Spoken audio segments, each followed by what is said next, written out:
What's your name? My name is Anthony Soul, coming from the village of Hu Chin. That's where I live right now. I'm Maloney Rumson, living in Hu Chin.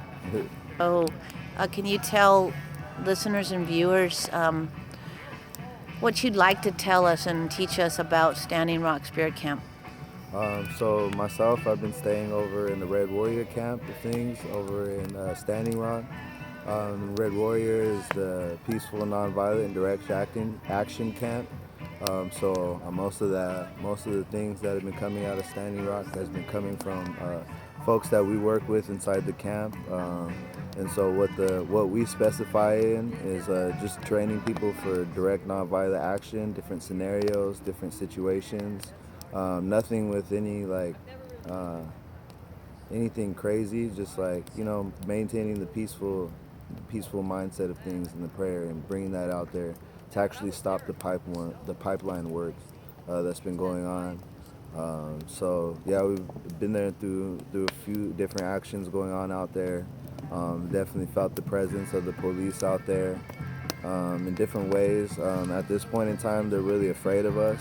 They're afraid of the energy that we bring when we go to these actions. You can tell they stick a lot of militia on us, a lot of private security, a lot of stuff like that gets infiltrated into the camps. Wow. There's not really a lot of I would say high security around the camp because it's a public access thing that's going on. So because of that, there's a lot of people that come around with cameras and do a lot of stuff like that. And so right now it's very on edge. Everybody's on their toes and very defensive. They also do flybys every day, daily on the camp, which is about like twice a day. Even if we're not in action, they'll fly by with their planes and helicopters and stuff every day, twice a day. Wow. And then when we do actions, those same planes and helicopters fly to the actions and they follow us and stay pretty low.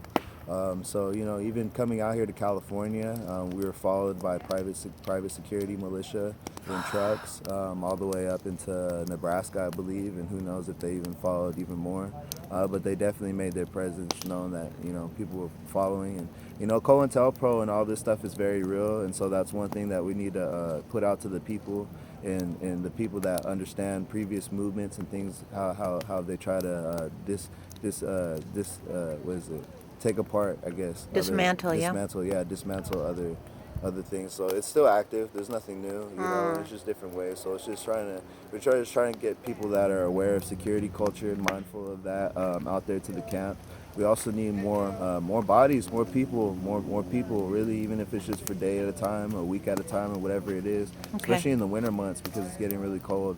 Okay. So yeah. Do you need, and so just on the tip of what you need, are we talking also think basic like blankets, food, that kind of stuff, or you're good on that? We'll always take in blankets and clothes and sweaters and things like that, but also we got to keep in mind of tactical things to help keep us safe from pepper spray, from different maces, from rubber bullets, from tasers and things like that.